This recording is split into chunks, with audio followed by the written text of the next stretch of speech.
G'day guys, what's going on?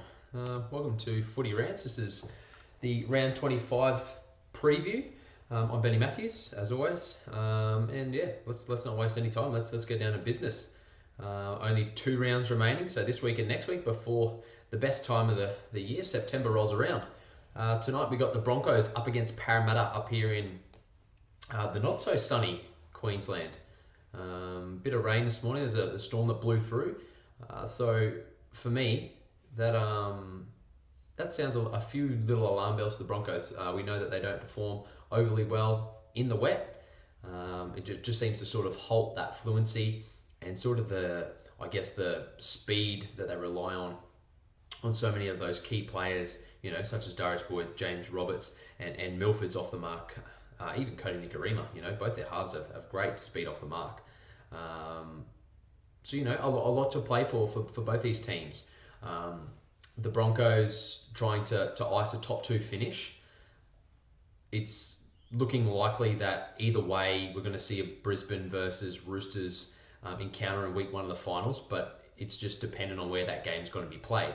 And where that game's going to be played is super vital for both those clubs, in Brisbane and the Roosters, because they both share a 9-2 home and away record. So, home record. So where that game is being played is super vital for them, knowing that the momentum that they carry when they're in front of their home crowd. And as I alluded to last week, the Roosters, they don't want to be playing Brisbane up here. It's never going to be a good time for anyone that does travel up here. And the Bronx have won 9, as I said, 9 of 11 at Suncorp this year. The Eels don't have a terrible record at Suncorp. They're 2 from the last 5. But that last one came in 2014, so we're scratching back a vastly different outfit on both accounts to the last time we've seen these 2 clubs come together at Suncorp. So I think you can sort of clean the slate as far as looking at that, and a better judge is to peer back just a month ago when these 2 teams came together down at ANZ, and the Broncos raced to a 12-0 lead early on after about 9 or 10 minutes, and then failed to score a point after that. I think they did score a point, but it was a penalty goal, so I think it ended up 28-14.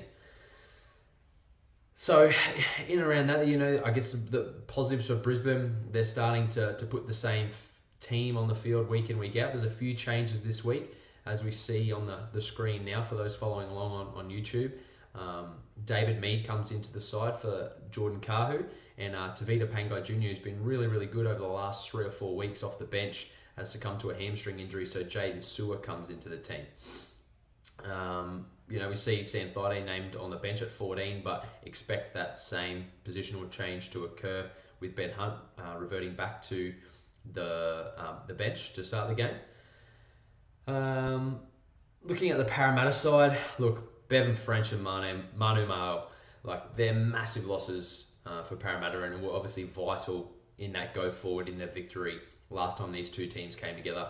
I know Bevan French scored. He might have even got over for a double, and Ma'u came off the bench, I believe, in that game and absolutely tore shreds off the Broncos forward pack. Looking at Will Smith at fullback, he's done, as I said, an admirable job. Has scored in both starts at fullback when he has come into the game. You can never write off a Parramatta side that still possesses Radradra and Michael Jennings. And not to mention, the combination that Norman and Mitchell Moses are formed now. So it's going to be won and lost with Parramatta's defence. And we've seen that it actually stood up to something against the Titans last week, albeit they haven't been the most formidable opponent in the last couple of months, the Titans. They have taken scalps like the Storm and the Sharks during the season. So, you can't just shy away from the fact that each and every week, this is the best competition in the world, and anytime you can deny any team out of any of the 16 sides in this competition for 4 to 5 sets in a row in your own line, that's a massive confidence booster leading into the weeks following.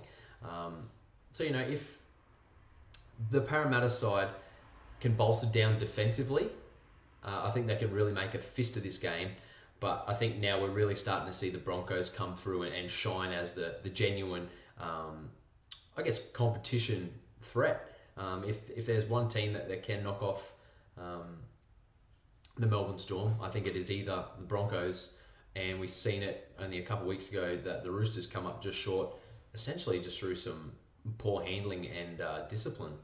If they just fix those things up, I think that the Roosters would have beaten the Storm a fortnight ago. So, you've got a solid bench there of Gower, Matangi, who was great last week, the experience of Pritchard and Terapo. So, I'm really looking forward to this encounter. I'm looking forward to Nathan Brown and Josh Maguire clashing heads again. Should be a really good contest. But for me, I think just Brisbane at home, what's at stake, pushing forward into home semis, the fact that Sam Thaiday continues to sort of reinvent himself, and I think it's just a testament to the experience and the career that he's had.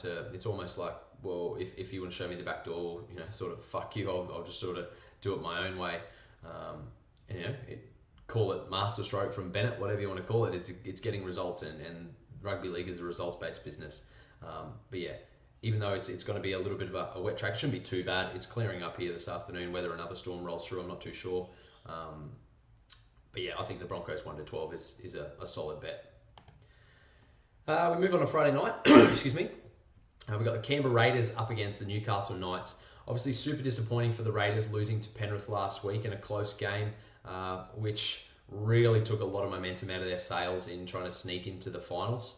Mathematically, it is still possible, but with some of the teams that your 6th, 7th, and 8th position sides are playing, it is really starting to look grim, and we've got to look forward as well that the Raiders do have Melbourne next week, even though they are playing them at home.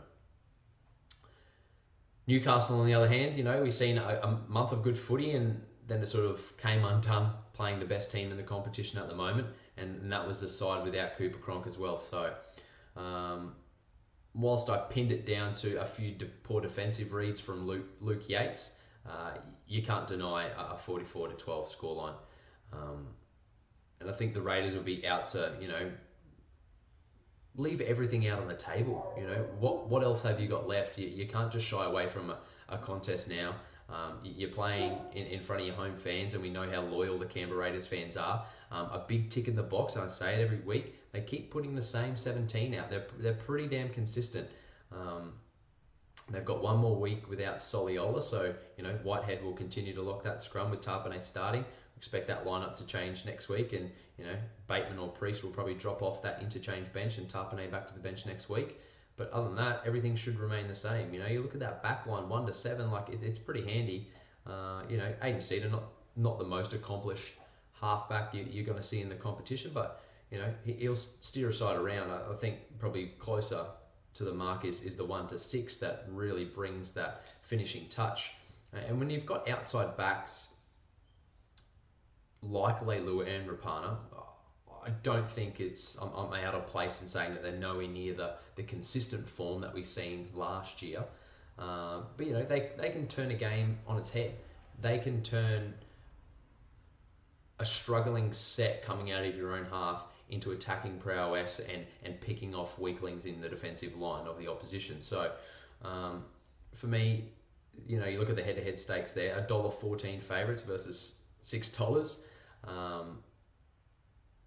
To a degree, I can see why, but at the same time, $1.14, like that's nearly, you're nearly saying they're a sure thing to win. And I know there's a lot of reasons why. You have a look at this Newcastle outfit. Jack Cogger comes into the side for the injured Brock Lamb. We won't see Brock Lamb again this season. Their captain Sione Mitaudia is still out after suffering that concussion last week. Luke Yates ended up succumbing to an ankle injury. But they've got Nathan Ross back, and that's a massive plus. He's such a confidence player. He brings so much exuberance and passion to the side. He's someone who's passionate about playing in the Newcastle jersey. Took a pay cut to stay at the club. I think Gagai goes to the position where he's far better suited. So now we get to see Gagai and Kennydow reunited on that right edge. I think that's only a good thing. Ken Seo's in a run of good form as far as finishing touches. And you can't forget, Trent Hodkinson's won premierships. I know he's not in the best form of his career, and we're probably seeing the sunset of that career at the moment. But whilst you've got that experience, that goes a long way. The Saifidi brothers have been playing exceptional football. I think moving Jamie Buer around will cause a little bit of disruption Joe Water goes back to the bench, but you've got experience in some key positions. Even though Bura isn't like playing 9, the fact that he's even in the 13, that just brings confidence to these young guys. Hodkinson brings confidence. Kennedy-Dale brings confidence. Gagai brings confidence. Ross brings confidence. Even Mickey Payer to a certain degree. I know he's not the best bloke to have ever pulled on an NRL jersey, but he's been around for fucking ever. He knows how to play professional rugby league. He's going to be efficient. He's going to get a job done for you. And when you're coming up against massive bodies like Junior Paulo, you want someone to try and fucking counter that. So I think that's a great move to have him in that side, alongside the Saifidi brothers. Josh King has been playing some fairly consistent footy as well. He's really impressed me for a young guy coming in a grade in a side that has struggled. So still lots of pluses. I don't think Nathan Brown will be shying away from this game at all. I don't think he'll be feeling what you would call pressure necessarily. The season's pretty well done. It's just a matter of what can they build towards before they get all these key signings for next year. But yeah, I think it's going to be a lot closer. I still think eventually the Raiders will still run away 13 plus. Will it be a massive 13 plus? I don't think so. I think conservatively somewhere between that 14 to 18 point mark. I think they'll just sort of struggle towards the back end of the game. But if they can start well, just like they did against the Storm last week, they were first to score. Admittedly, it was only a 12-man Storm team at the time after Bromwich got sin-binned. That back five, if you get Ross, CEO, Gagai, Mataudia, or Kennedy-Dale some space, they're going to finish for you 9 times out of 10. So, like we said, even though we're looking at a few sides that have really struggled this year, Newcastle, Titans, Rabbits, Bulldogs, Warriors, there's been some disappointing performances. You can't deny the fact that this is the best competition in the world. So if you give even the lowest team some sort of opportunity, they're going to make you pay. But for me, I think just with the consistency that the Raiders have been able to generate, that they need to salvage something now. They just need to go out there and throw caution to the wind and say, hey, if we can get a win this week, build some confidence, get back on track. We know we're going to be in for a dogfight next week against Melbourne. We nearly got them last time down there. They're on our turf now, and anything can happen. Hell, if anyone can upset the Storm, outside of the top 4, I think it would be the Raiders or Penrith. They're my two sides that I think have the arsenal to upset the Storm. Into our second game on Friday night. Such a pivotal game. The West Tigers up against North Queensland Cowboys. We see here in the head-to-head stakes, the betting market couldn't split them. They're $1.90 each way, basically. And I think why they're sort of sitting on the fence, I'll quickly skip through the Tigers lineup and we go down here to some of the reserves for the Cowboys. So we still see Gavin Cooper and Lachlan Coote have been named 18th and 19th men. So that means they're obviously an outside chance of playing. Sean Fensom is definitely back in. Winterstein is definitely back in. Michael Morgan's been cleared of anything. But yeah, so as far as we can see, Ben Hampton has been named to start at 1.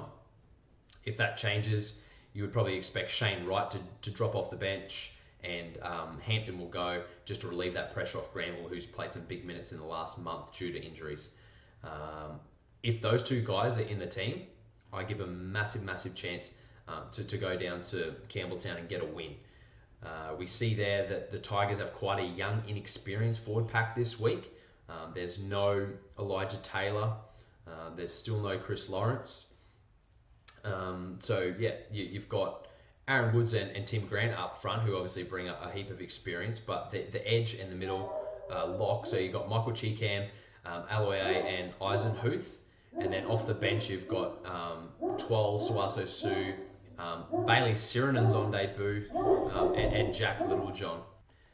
So yeah, simply due to that lack of experience, even with some of the kids that are going to be coming off the bench, you see there in the reserves, you've got Joel Edwards and Sia Manafanai. I'd be very tempted to try and squeeze them into my starting 17. I think experience pays at this time of the season. I know you've got nothing left to lose, so maybe Clear is thinking, I'm going to move forward into next year and show that I've got faith in some of these young kids, especially to, debut a Sirinen so close to the end of the year. You've only got one more game after this. But I think it would be a ballsy move knowing what's at stake for the Cowboys. And I'd really want to challenge that. And, Joel Edwards and Sia Manafanaia have played enough first grade now to go toe-to-toe with some of these Cowboys forwards. We see Corey Jensen's been named to start again, but Scott Bolton, Cohen Hess, Ethan Lowe, Justin Tamalolo, that's still a fucking handy starting forward pack. Even the experience of Sean Fensom. John Asiata's won a premiership now. And Patrick Mago has actually really impressed me in his 2 starts with the Cowboys as well. He's a fucking big body. And I really think he can dig in the line and cause some headaches for the Tigers. Where the Cowboys are not necessarily going to struggle, but definitely need to be aware and make sure they're ticking off their numbers is obviously just out the back. You've got to make sure that you're getting pretty much double defending James Tedesco every single time, watching where he's floating up. And if you get stripped for numbers against, Norfoluma, Masters or Naguama, even Malachi, Wuteen Lesniak, like they're going to finish well. They're going to get the job done. So for the Tigers to go out and win this game, it's going to be about building pressure and just wearing the Cowboys out. It's taking advantage of the fact that some of these more experienced guys are going to have to play extra minutes because the reserves that they've got in there aren't used to playing a whole heap of first grade. So they need to try and exploit that. So it's up to Lola here and Luke Brooks to make sure that they're ticking over repeat sets. They're not trying to score off every single play. They've only the big plus for the Cowboys, like they've only lost by 10 points to a top 4 side last week in the Sharks, missing so many players. I guess a big tick in the box for the Tigers. They upset the Cowboys earlier in the year, 26-16, and that was when Jonathan Thurston was around. So they've gone out there and then they've done it before. The Cowboys coming off the back of 4 losses, it's now or never. If they lose this game, I just can't see them having the confidence, even at home next week in front of a big, I don't think it'll be a big crowd because it's Thursday fucking night thanks to the NRL, against the Broncos. I just don't think they'll have the legs to do it. They don't have a terrible record down in Campbelltown. It's 50-50, so it's a flip of a coin, much like the head-to-head stakes are anticipating now. So I'll give them a chance, as long as, hell, even if they can jag one of those reserves to start in Cooper or Lachlan Coote. If one of those blokes manages to find their way in a 17 and they're fit enough, I'll definitely give them a chance. But especially if Gavin Cooper's in there, just to help relieve some of that workload, I think being able to put Cohen Hess back to the bench would be a massive, massive plus for them. So, I'm going to tip the Cowboys 1-12. Titans and Dogs. Well, again, we're seeing another game that has no impact on the finals. I guess the biggest impact we've seen is in the media with Jared Hayne, the Gold Coast Titans, and former coach now, Neil Henry. I don't want to harp on too much about it, but we've seen Paul Kent sort of return fire after Hayne's press conference the other day. And I thought it was pretty interesting. Hayne sort of came out and said he felt like Neil Henry was airing frustrations about himself through the media rather than having a conversation. And I thought it was a little bit contradictory having a whinge about someone when he didn't front the media with Neil Henry. That would have been the best outcome, to say that, hey, everything's sweet here, would be them to come out together. So there clearly was an issue because they were never seen together. And for Jared Hayne to say all those things about Neil Henry and his relationship with Paul Kent and him having a relationship with journalists, but then he doesn't say anything, he doesn't front the media until after Neil Henry's sacked. It's the exact same scenario. Like you're now having a relationship with journalists talking about Neil Henry after the fact. So now that your position has been consolidated, you're safe. Fuck, he could say whatever he wants about him. Like, it doesn't really matter. It's not going to change anything. He's got his job and Neil Henry doesn't. So yeah, I think you're seeing the politics of the game come out there. I can't totally disagree with Hayne's comments in saying that first and foremost, journalists' job is to sell papers to a certain degree. I guess that is true. But I think there's been a definite shift in dynamics now with, social media and stuff like that, where there are genuine, caring journalists that want to write informative stories and stuff like that. I don't think you can just say that journalists themselves all have prerogatives to sell content. undoubtedly, big bodies. You only have to look at the headlines of Fox Sports. It was like what do you say, an explosive interview, explosive press conference of Hayne in respect to Coach Neil Henry, and it was far from it. Hayne wasn't aggressive at all. He was quite measured, but at the same time, yeah, I think there were definite holes in his story. He was challenged on a few points there, saying that did you even have the conversation with Neil Henry about XYZ, and there's no. So yeah, all things aside, I think if anyone's going to go out there, how often have we seen it? A coach gets sacked and the team magically breaks this losing streak that it's been experiencing. We can see at the top there, Ryan James is out, and John Olive. Well, John Olive, dislocated the elbow last week. It's pretty obvious he wasn't going to be around. Ryan James has got a bit of a shoulder niggle, so he'll miss this week. Should be back for next week. So it gives the Titans a handy little spine of Hayne, Roberts, Taylor, and Peets, who will captain the side in Ryan James' absence. You've still got the finishing capabilities of Anthony Don. Dale Copley's in a run of good form. Philip Sammy, didn't look out of place last week. He certainly did a job. Jared Wallace is back in this week. Kevin Proctor on the edges. There's plenty of strife across this side, and you have a look at some of the stats. It's almost a similar measure up to the Bunnies and the Dogs a few weeks ago, where I sort of positioned it as an attacking side versus defensive side. Whoever executes their strength the best will go on. The Bulldogs, coming off a bit of confidence last week in upsetting Manly, who are a top 8 side, scoring the most points they've ever scored in a season. Another tick in the box. But it's going to be interesting to see how that's executed. We see Cassiano and Josh Reynolds are named in the reserves. They haven't been named in the starting side, so I have to think they're an outside chance of at least playing. But whether that helps, hinders, I don't know. Whether Des Hasler rewards the 17 who actually broke the deadlock, I doubt that you're going to leave players of that capability out of a side if they're fit to play. The Titans, they've got to break a 5-game losing streak, surely. Their record against the Bulldogs at Seabus is pretty handy. It's 4-1. Like I said, positioning the attack versus defence. In attack, the Gold Coast Titans have scored 22 more tries, so 77 to 55.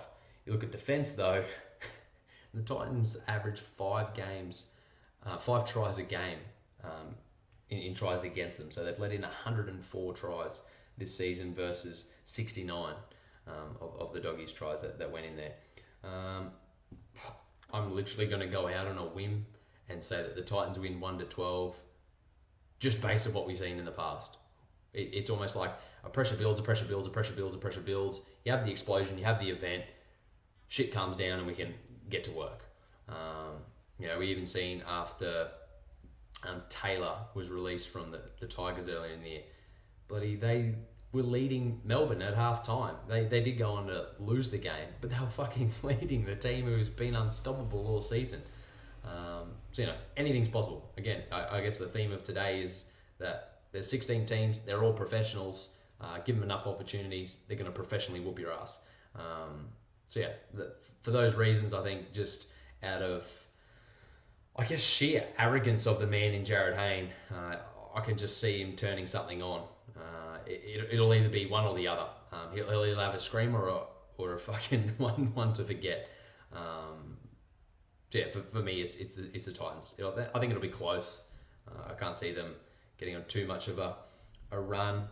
I think the Dogs' defence will be able to stand up, and I guess a lot depends on sort of the weather come Saturdays. But yeah, I just like the look of that spine, the experience that it brings. I just love the off the cuff nature that Tyrone Roberts and Ash Taylor bring, and I think that could cause some worries for the Bulldogs' defence.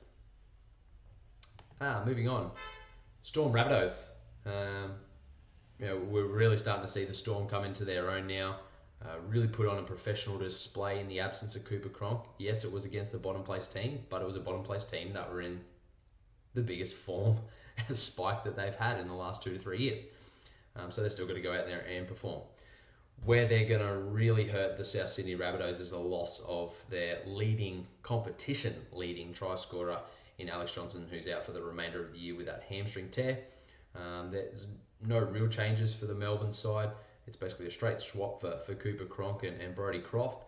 We see Tim Glasby named it as 18th man. If he's fit to go, I can't see why he'd leave an Origin star out. I know it is a relatively hard team to crack, this Melbourne side, and I think Jordan McLean thoroughly deserves to start.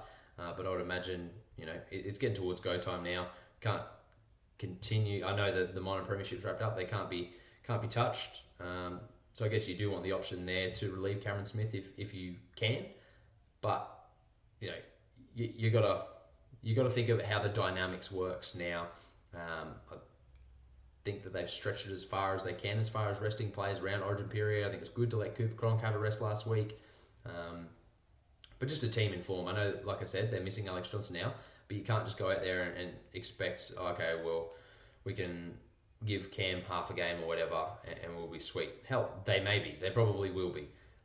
I don't think that's the right mentality to have a fortnight out from finals footy.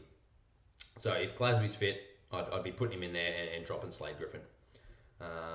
We scroll down, so Bryson Goodwin will be the replacement for Johnson. So Robert Jennings comes into the side and he'll slot into the wing in replacement for Goodwin in that reshuffle. Otherwise, your 6 and 7 remains the same. Walker and Reynolds, they've been playing some good footy. The kicking accuracy of Reynolds of late in general play has been a little bit up and down, as it has been all year. When he's on, he's really on. When he's off, you just don't know where he's going to place the ball.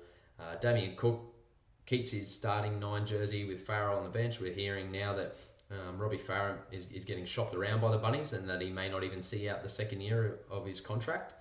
It'd be interesting to see what would happen there. I can't see too many people being able to squeeze room in that salary cap for next year, especially this late in the game. So who knows? Unfortunately, we might see the last of Robbie Farah in the fortnight in the NRL, and he could be off to England. Sam Burgess is back, which is a big plus for them. What do you say? There's so much potential in this South forward pack. Tom Burgess, Damien Cook, Sam Burgess, John Sutton, Crichton, and I just love the youth. Crichton and Murray, just kids who are just out there having a genuine crack. Not to mention Zane Musgrove off the bench. I think you see there he's played 20 games this season, and I think he's been really good. He's developing into a great young front rower, and I think he deserves to be at that club for the next 5, 10 plus years. But they're really going to be tested now against the Storm. They can't just simply go, okay, Sam Burgess is back, we're sweet.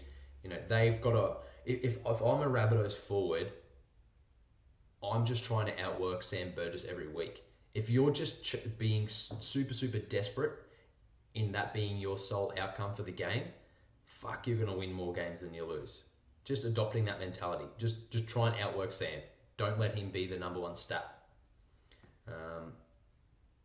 But unfortunately, to completely blow all the hoo-ha out of it, the Rabbitohs are winless at Amy Park. They're 0-6. Storm are 9 from the last 10 between these two sides. Bunnies chasing 4 in a row. Storm chasing 6 in a row. I just think something's going to give, and not having that luxury of Johnson, who's just shows up at the right time, is really going to cost them. And I think the Storm really could kick on and start to punish a few teams at the back end of the year. So for me, I'm tipping the Storm 13 plus. Ooh, game of the round, I believe. Well, at least it's the most excited I am for any game in the round. Sharks versus Roosters at Shark Park. Funnily enough, that's you sort of associate with Sharks at home.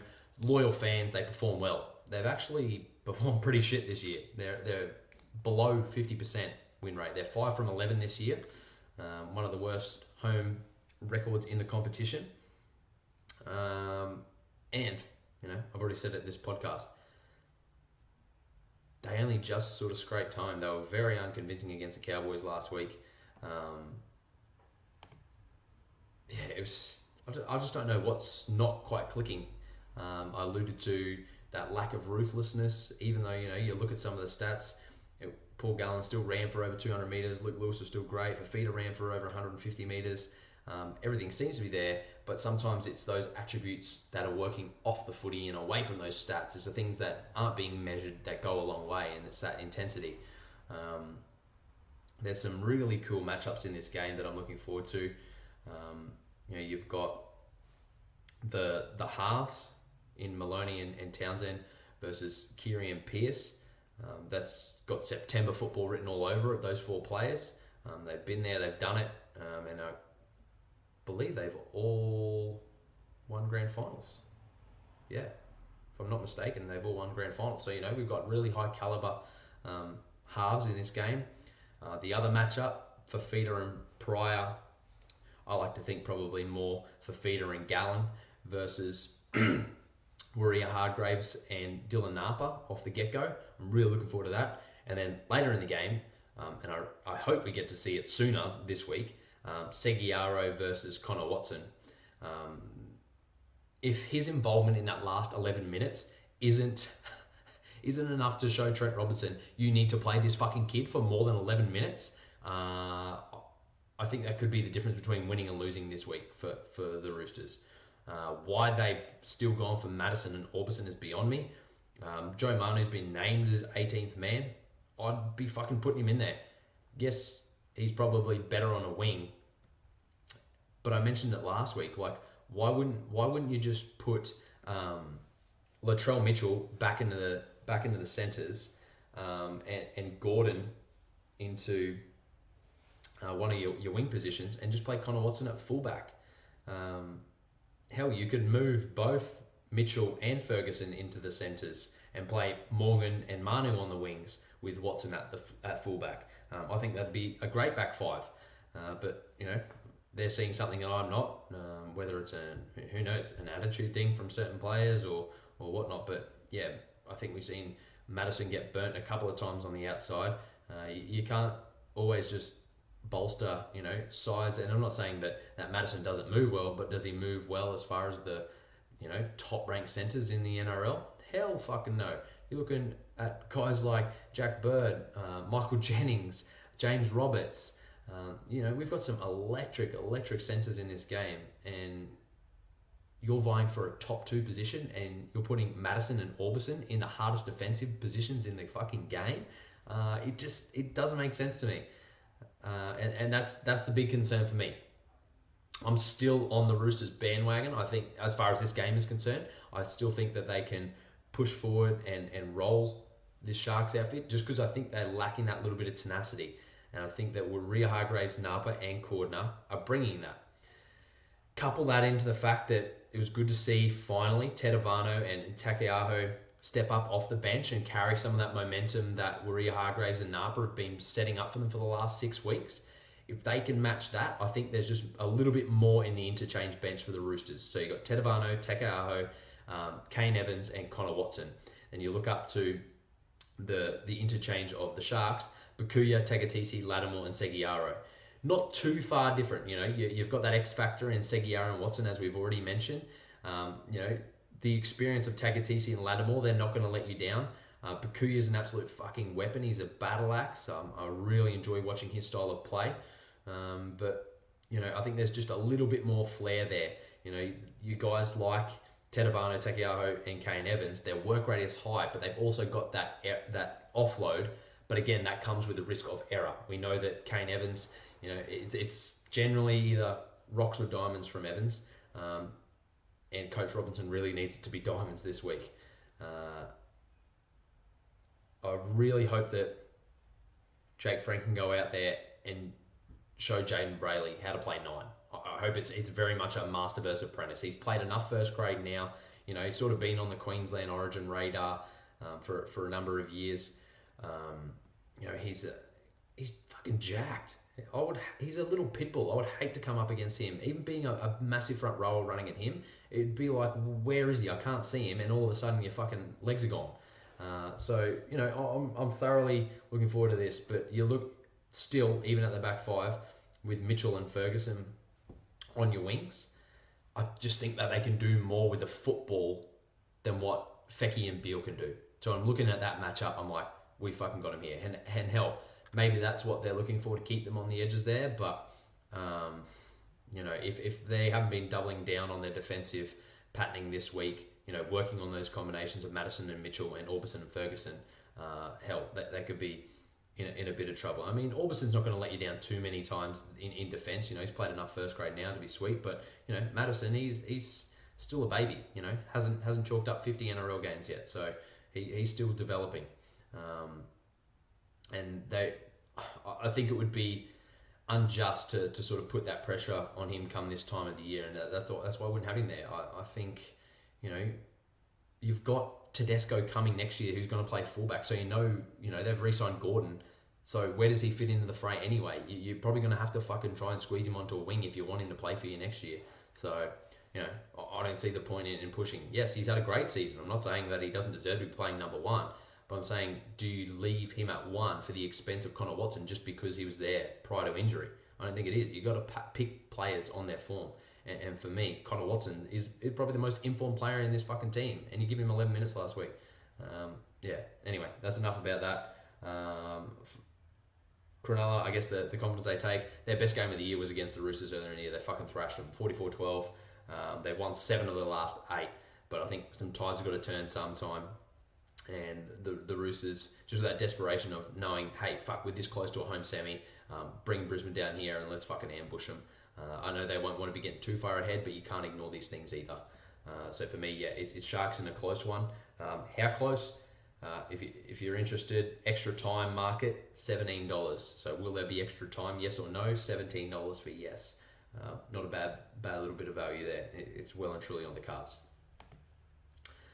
Moving forward to our Sunday games, Warriors versus Manly. Hell, this should be a really good game. You look at these teams on paper, and I know that's where anytime you say that, that's when you're getting in trouble. Because there's so many good teams on paper, and probably, if you were to pick the 3 best teams on paper, they're probably not fucking playing some finals football this year. And New Zealand Warriors being one of those. We can get all excited now. Look, I'll blow it up. Roger Tuivasa-Sheck, Kieran Foran, Sean Johnson, Isaac Luke. That's the international spine, and that's your club spine. Why should they not be the favourites, and why should they not be winning? Well, unfortunately, they're $2.65 outsiders and Manly $1.50 favourites, even after the fucking horrendous last fortnight that the Manly side has had. You couple that with just the back 5 in general. Tuivasa-Sheck, Fusatua, Ashford, Carter, Mamalo. That's so powerful. Those wingers, Fusatua and Mamalo, fuck playing those guys week in, week out. They're so massive. I know Mamalo at times hot and cold. Sometimes he stinks under the high ball. Sometimes he's great. And I guess that part and parcel is a definition of a Warrior side. It's super inconsistent. You've got Lilliman out, but at the same token, Ben Madalino comes straight back in. A bloke that's played a shit ton of football. Not to mention this will be his last home game for the Warriors before he moves on to the Tigers. So a lot of motion going to be running high for that kid. You got Ryan Hoffman, Mannering. There's so much experience and talent in this team. The fact that they've maintained Adahingano in the 17, he's been playing some great footy. Charlie Gubb's going to bring you plenty of energy off the bench. But this is where it starts to unwind. You start to weigh things up for Manly. Yes, they've had a horrible last 2 weeks, losing in the fashion that they've lost in. Biggest loss to... biggest win that Canterbury's had all year, and then they get beaten by the Tigers at the death. Coach Trent Barrett's come out and said, we're definitely lacking confidence at the moment. We're in a bit of a slump. But, it's only a fortnight. That's not a long time. So it's let's just turn that around. They absolutely belted the Roosters, who could potentially finish in the top 2. So they've got the firepower here. Look at this for a starting side. We know the Travojevic brothers are so powerful together in combination. They complement each other so well. Dylan Walker, Achille Uarte, Blake Green, Cherry Evans. Happy Coruscant has had a phenomenal season. Marty Tapau is arguably one of the most damaging forwards on his day, but that's the problem. Much like the Warriors, on his day. Is it going to be his day? We don't fucking know which Marty's going to rock up. Frank Winterstein, he's reinvented himself as an older guy who's come onto the scene super late. Sean Lane's played the last half a dozen games. When he fires, he's great. He's got that massive offload on that right edge. Lewis Brown's played enough first grade. Brent Lawrence got enough experience. Lloyd Parrott and Fanua Blake, they're aggressive as they come. There's attacking potency. You look at those two teams on paper and you're like, why aren't these guys in the top 4? At least definitely in the top 8. And I know that the Manly side's in the top 8, and I think that's why I'm leaning. I look at the team on paper and I'm like, oh, the Warriors should fucking coast away with this. Like they just got a little bit too much there. The class of a Johnson, the experience of Foran, the finesse of Tuivasa-Sheck, the doggedness of an Isaac Luke, the upfront brutality of a Ben Madalino. But then you look at what's at stake for Manly and the footy that they have played during the season. The fact that they did absolutely obliterate the Roosters after a poor start against the Storm, nearly came home late and won it. They're just too good of a side, and they've actually got a really good winning record in New Zealand. They're 9 from 12 over there, it's starting to look like if they win this game, they can pretty well seal themselves into the top 8, just about. We'll get on to how that sort of looks in our final game, but I think just what's at stake, they need to fire now. If they can get themselves well cemented in the 8, I think it's enough for them to just settle, breathe, reassess, and then go from there. Like there's so many sides that could finish outside the top 4. I know we say it. I think there's only been one side, which was Parramatta in 2009, that came from outside the top 4 to make the grand final. But since that new structure's been in place in the NRL, I don't think anyone outside the top 4 has won the comps. So if there is going to be a year that does happen, hell, it could well be this year. There's definitely teams, just simply because the top 4 could be decided by for and against. I think that just shows the quality of the competition, and I think it increases the chances that a team outside the 4, hell, they might not win the comp, but I think we could see a repeat of 2009 where someone could actually make the grand final outside the top 4. So just because of that desperation, like I said, I know that it's the Warriors' last home game. They've got Johnson back on deck. Madalino's last game for the Warriors in New Zealand. There's a lot of pride on the line there for that side. And they've got the Tigers next week. So, if they get a win here, they're going to be full of confidence, especially if the Tigers get rolled by the Cowboys, to finish with 2 in a row. And it's a bit of an inflection on what's been a bit of a dark season for them. But for me, looking past the next fortnight and knowing that this game is pivotal to make sure that there is more than a fortnight left for this Manly team, I'm leaning towards them. I'm going to say Manly 1-12. Final game. This is the game probably second most excited for. So I've already said Sharks Roosters, keen as fuck for that game. But Panthers Dragons. And we see there at the top, next to the big red embellished outs, Matt Moylan will not be taking part in this game. Has succumbed to that hamstring yet again. So he pretty much joins that pile like Bevan French of the stop-start nature, and it just goes to show how, I guess, harrowing a hamstring can be. I've dealt with a few guys in my past, particularly at Redcliffe, with hamstring niggles, and it's a toing and froing nature. They can be super frustrating, not only physically but psychologically for the player. It'll be interesting to see how he's feeling about it all. No doubt, knowing what's at stake for the Panthers. I just hope sometimes players can get in this. I guess it comes across as being fearless and sacrificial for your players in wanting to get back early and tough things out, but at the same time it can air a bit of selfishness, just knowing that you're not right and then denying someone else the ability to come in and perform on your behalf. And I just hope now, he's been ruled out till finals week 2. That's assuming that they get that far, and I most definitely think they've got the capabilities to. And if that is the case, hell, they're going to be super, super confident when he does come back in. So if anything, it might play in their favour if they can get that deep into the final series. The thing that fills me with confidence with Penrith is the fact that spine of, well, I guess not quite spine, because Peter Wallace wasn't there during Matt Moylan's absence. But these young kids in Edwards, May, and Cleary, they've gone out and they've done the job before. They've won, I think, 2 or 3 games when those guys have been the starting halves and fullback. Other things that excite me, the wingers. Mansour and Wateen Zelezniak. They're arguably two of the most physical wingers in the game. We see DWZ knock Michael Morgan out of this planet a couple of weeks ago on one of his kick returns. Mansour has been so dangerous coming back in underneath the ruck and catching tired forwards, being super lazy back in towards the post. So we have a look at the Dragons forward pack. They're big bodies. They're going to get tired at some point, and I think Mansour is going to definitely try and exploit that. Even Wonga Blake and Wateen Zelezniak do that super well. So I like that 1 to 5. Well, 1 to 5. They're super potent. And Tyrone May and Nathan Cleary. It's all about. It's the Nathan Cleary show at the moment. He's one of the most exciting kids that I enjoy watching week to week. I'd love to sit him down and sort of just know what goes through his head, or what sort of experience he's been afforded to, I guess, have such a cool, calm, collected nature. How much of an impact has his dad had on that? Does it come from his mum? What does she do? There's so many questions that are out there.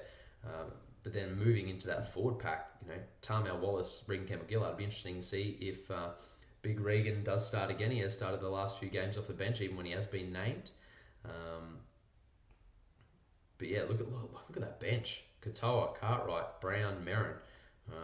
So much diversity there. Katoa, a little bulldog. Bryce Cartwright, we know what he's capable of. Are we going to see him fire come this pointy end of the season? Tim Brown, you know what you're going to get. Solid as a house. And Trent Merrin, he'll be really pushing, for that starting spot. And don't be surprised if he does end up starting over James Fisher-Harris. But I think the reason why Fisher-Harris may get the start is just his aggressive nature. They'll really want to be going out there to stamp their authority over this Dragons forward pack, because it's where they did have the success early on in the season. Unfortunately, we go down to the Dragons lineup. Ewan Aitken, shoulder injury, out again. I'm heartbroken for that kid. He's so good. So Nene McDonald's back into the side for a straight swap. That gives you the back five of Duffy, McDonald, Dugan, Laffey, and Nightingale. Going to be an interesting battle in the halves. Widdop can absolutely win a game by himself when he's on. Kurt Mann's been the most influential player for the Dragons the whole season. And there's massive reasons as to why the Dragons can win. Their forward pack, as we alluded to before, is phenomenal. It's been consistent week in, week out. Armel, McInnes, Vaughan, Frizzell, Thompson, DeBellin. Frizzell and Thompson on those edges, it poses such a delicious matchup versus, Harawira and Isaiah Yeo. It really could go either way. The start's going to be super important. We spoke about the Penrith bench, and we look at the Dragons bench. I think they just lack a little bit there. Blake, Laurie, and Macrone, then their minutes are going to be limited. So they're really relying on Tarek Sims and Hame Sele to come on and play their part. And I think when you've just got a bit more of a shared workload, especially with the youth that's in this Penrith side, it's only going to play them benefits. And to get towards, some of these possible finishes that could happen, if Penrith win this game and the Sharks win, that pretty much ruins the Dragons' chances. They're pretty well dust. And especially if the Cowboys and Manly win as well, it's a done deal. So if Penrith, North Queensland, and Manly all win, it's iced. We know who the top 8 is. It's just a formality on where everyone finishes. The Dragons, they had the ascendancy with these two sides earlier in the season, flogged them. That was when we seen them in a run of red hot form in the first 7 rounds. They won 42-10. But going back through their win-loss record, aside from the shellacking that they gave Manly in round 20, which was 52-22, we sort of look at Manly now, and they're in a similar situation as far as form goes to the Dragons. So you take that aside, and the last top 8 team that the Dragons beat was the Cowboys back in round 7. Round 7. So, we're talking 4.5 months ago since they were super consistently competitive against those top sides, that they were the top side. And that doesn't bear well when you're looking at a team that's chasing I think this will be their 7th win in a row if they come home with the cookies here, the Penrith Panthers. And I just think again that potency that the back five bring, the cool, calm collectedness that Tyrone May and Cleary bring without Moylan. We've seen how they've performed, so it's not going to be something new. The fact that they've wanted to accommodate for Tyrone May, even when Moylan has been fit, is a good thing. So it's not like he's coming back into the 17. He's always been there. So that just helps with combination and flow of the side. And it's just those things. If Penrith win here and results go their way, let's say the Roosters win and the Broncos win, Penrith are in the top 4. We're talking about top 4 finish for this young side. And they've got that perfect balance. We say it week in, week out, of youth and experience. Wallace, Tarmel, Merrin. They just complement these young kids so well. And it's that reason and just simply what's at stake that gets me excited for how this game's going to play out. And I think the Panthers will be too good, and they'll get the cookies 1-12. So that brings a close on round 25 preview of Footy Rants. I'm Benny Matthews. Enjoy your footy. Good luck with your tipping. Good luck with your team's results. And I shall see you on Monday where we recap everything. Rightio. Have a blind up.